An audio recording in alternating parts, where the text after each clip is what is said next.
Existem duas formas principais de fazer a suplementação com creatina. Vamos ver sobre a suplementação de creatina agora, no dia a dia, né? Na prática.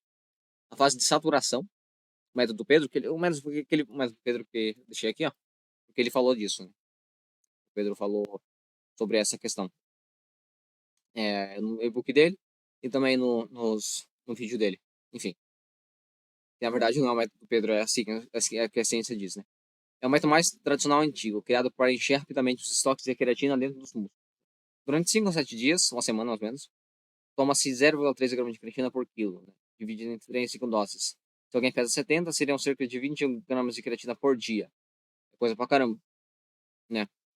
Ah, enfim, tem os estudos da Rhonda Peters, que eu falei também no início da nossa série aqui, que ela fala que essa quantidade de creatina serve para as pessoas que sofrem, por exemplo, de jet lag, ou algumas pessoas com uma condição um pouquinho mais grave de saúde, assim, sabe? Problemas neurodegenerativos, por exemplo, se beneficiariam bastante de altas doses de creatina, né? Alguns estudos mostram. Enfim, né? Se alguém pesa 70 quilos, seria 21 gramas, né? Depois dessa fase, passe para a manutenção, de 3 a 5 gramas por dia. O objetivo é aumentar a concentração de fosfocreatina nos músculos, o que acelera o ganho de força e volume nas primeiras semanas, né? Você pode usar isso com inteligência para trabalhar melhor em projetos mais difíceis, por exemplo, porque a creatina não serve só para força física muscular, né? Mas também mental, né? O nosso cérebro usa muita energia no ATP e a creatina ajuda muito nessa parte. E não é só questão de força, mas treinar também, treinar físico e mental. Algumas pessoas relatam desconforto intestinal, inchaço abdominal e retenção de líquidos, né? Pois o corpo absorve mais água também. E aí tem que tomar bastante água. Fase contínua, sem saturação. É um método mais moderno e tranquilo, né? Toma 3 a 5 gramas de creatina por dia sem pausa. Após 3, 4 semanas, os toques atingem o mesmo nível que seria atingido com a fase de saturação. Só que de maneira gradual, sem efeitos colaterais, né? Pode fazer isso também.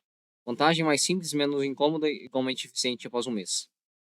Curiosidade fisiológica. A creatina é armazenada nos músculos até atingir um ponto máximo.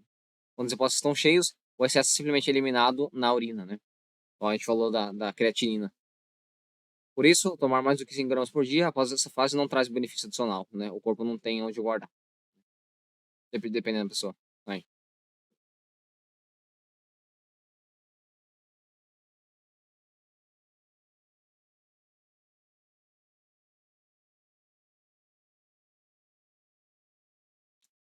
Dica importante: a creatina precisa de água para ser armazenada nos músculos. Tome bastante água, né? Ou mais do que 3 litros, dependendo da situação, né? Quanto maior você for, mais você tem que comer bem, né? Claro, não é só comer. E também tem a questão da água, né? Eu falei pra vocês, já tem que tomar bastante água. Enfim, a creatina precisa entrar nas células musculares. Quando tomamos creatina, ela circula no sangue e precisa ser transportada para as fibras musculares, uma proteína chamada CreaT1, né? Transportador da creatina. Ai, caramba, negócio aqui no pé. Esse transportador é estimulado pela insulina, né? O hormônio liberado quando comemos carboidrato. Enfim, especialmente os de absorção rápida, né? Com maltodextrina, uma banana, um pão branco, arroz e mel, né? Enfim. Resumindo, tomar creatina com carboidrato é mostrado isso através dos estudos. Pode ter uma absorção melhor, um pouquinho melhor. Não é nada algo absurdo, um resultado absurdo, diferente, né? Mas tende a absorver melhor a creatina por causa dessa questão, né? Por causa dos carboidratos é, que é estimulado pela insulina. A insulina é estimulada pelos carboidratos e ela chama ali a proteína CreaT1, que ajuda a transportar a creatina para as fibras musculares, ok? Ou seja, quanto mais alta a insulina, mais facilmente a creatina é absorvida pelo músculo. Só que não vai ter aquele pensamento de maluco que alguns têm, né? De quanto mais, quanto mais insulina, mais creatina, assim, e você vai lá e come um bolo de 50 gramas de açúcar, né? Ou, sei lá, um refrigerante de 50 gramas de açúcar. Você tá doido, cara. Você vai morrer se fazer isso. Né? Vou ficar pré-diabético do dia pra noite, sabe? Então, tem que tomar cuidado com isso. Tomar cuidado com isso, não seja louco, tá? É igual aquela questão que muita gente fala, né? O nosso principal combustível do cérebro é a glicose, que é o açúcar, basicamente, que fica no sangue, o mesmo que causa a diabetes ali, né? E não é correto chamar de açúcar, né? Porque açúcar é sacarose, né? Glicose e frutose.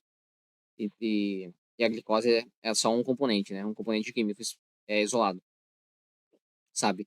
Mas, por exemplo, essa afirmação, né? Enquanto o nosso cérebro usa muita glicose para performar melhor, né?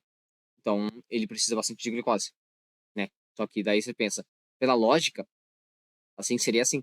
Quanto mais glicose, mais energia o cérebro vai ter. Então, eu vou comer um pau de sorvete, porque tem muita glicose, muito açúcar, sabe? Então, mas não é bem assim, porque isso vai dar BO pro seu corpo, né? Enfim, tem que tomar cuidado com essas generalizações, beleza? Por isso é ideal pós-treino, né? Após o treino, o corpo está com os estoques de glicogênio, reserva de glicose vazios, esvaziados, né? Geralmente assim, com os músculos mais receptivos à insulina, né? Com as membranas celulares mais permeáveis, facilitando a entrada de nutrientes.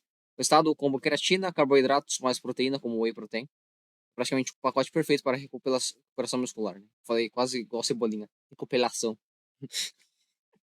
Ai, ai. É tipo abrir a porta do músculo e jogar tudo lá dentro. Enfim, isso aí é um ponto a se notar na hora de você fazer os seus treinos, o seu dia a dia, nas suas refeições, tá? Mas calma, não precisa chegar no açúcar, igual eu falei. Não é obrigatório usar açúcar refinado ou maltodextrina, né? Maltodextrina. Você pode consumir o mesmo efeito com carboidratos naturais, né? Aveia é maravilhosa, a aveia, sabe? Mas enche muito rápido, só. Um pouquinho de aveia, você já fica cheio, né? O importante é que haja uma elevação da insulina, né? Não tanto, né? Não tanto. Carboidratos complexos, preferência.